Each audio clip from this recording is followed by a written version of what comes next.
So the new Everdark Sentient Pest boss just dropped. I'm going to be showing you guys gameplay of our boss fight here. This is another boss we got down on the first try. I actually think this is the easiest of the 3 bosses that we've faced so far, which kind of sucks if I'm totally honest. I feel like maybe they should have changed the order of these bosses a bit because Gaping Jaw was so difficult compared to the Darkdrift Knight and Sentient Pest that I feel like they set an expectation and now it's kind of a letdown as the bosses are getting easier and easier. If they had maybe flipped the order of these bosses and they ramped up getting harder and harder, I think people would probably be happier. Now, the Relic for this boss is actually pretty good in my opinion. You get max FP increase, which is 25 FP. That's the equivalent of 5 Mind. That's pretty strong. I don't think I would take Mind on any build unless, you know, it happened to be on another Relic that was good and it just happened to be there. But 5 Mind in the equivalent of 1 Relic slot is pretty good in my opinion. You also get FP back on successive attacks, which is great for your Revenants out there or your Executors out there who don't have, like, you know, when you're playing Revenant, you're going to be mailing some of the time, ranging some of the time. Ideally, you get a huge FP pool, and then you can just unload your spells and Starlight Shards if you have them. But sometimes early on, especially, you need to melee a bit, or maybe you just prefer playing melee. But Executor, this is a great way to get his FP back for his skills.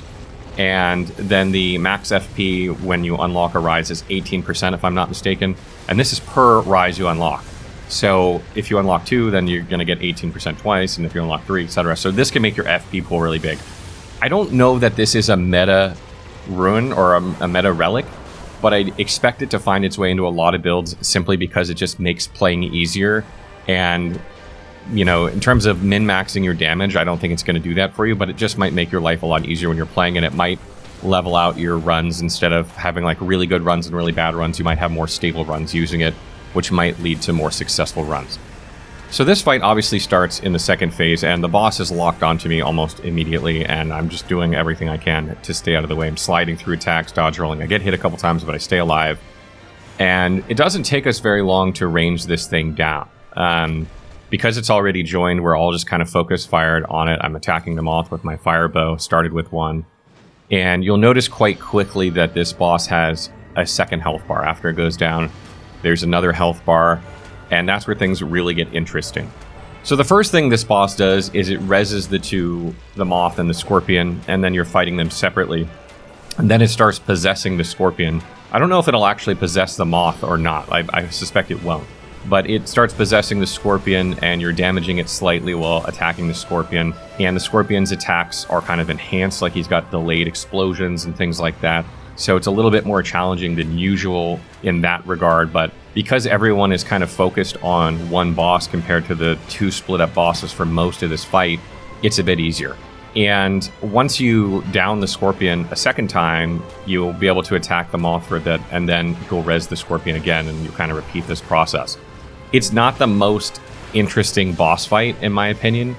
I really wished that maybe we'd seen something a bit better on this, and I'm wondering what we're going to see moving forward, but it feels like, again, that we started out with like the strongest one in Gaping Jaw, and we've kind of gone down with each successive one. So I'm really curious to see how the next bosses are going to be. They did announce today that Tricephalos, Augur, and Fisher in the Fog, the Ice Dragon, are coming over the next 3 weeks, so we'll have to see how those boss fights are.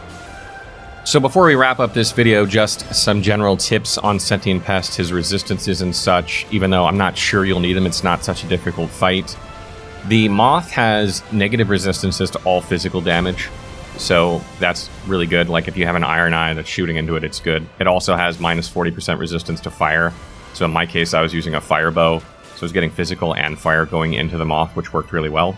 The Moth is really resistant to magic damage at 50%, so if you're playing Recluse, you're going to want to be attacking the Scorpion and not the Moth. The Scorpion has 10% physical resistance to standard damage and 20% to slash, but is weak to strike damage and pierce damage. So if you're poking it or hitting it with blunt weapons, that's a great strategy there, and it's also 35% resistant to fire damage, so fire should be hitting into it too. It's only 10% resistant to magic damage, so if you're playing Recluse, you're going to want to fire into it rather than the Moth, or you're going to resist a lot of your damage from most of your spells. And both bosses have 10% resistance to Lightning and Holy, so they're not ideal, but they're not terrible. You can use them just fine. As far as like Bleed, Poison, Frostbite, all that, this boss can be poisoned, but the Moth is very difficult to poison, and the Scorpion is somewhat difficult. It's in the middle of the road, so poison isn't advised. Scarlet Rot, Bleed, and Frostbite, it's all weak to all these. So these are all very good. It's hard to apply these status effects to the moth since it's flying around, unless you have like Bleed on your bow or Frostbite on your bow or something like that. But the Scorpion you should definitely be applying these status effects to if you have them. Now this is of course assuming that nothing has changed in the phase where it's being possessed by the other moth and stuff, that these haven't changed. If you have any information about that, if you learned anything, you can leave that in the comments to help people get further through this boss. So what do you guys make of the Sentient Pest Everdark Sovereign boss fight? I really like the Relic from it, but otherwise it was kind of underwhelming.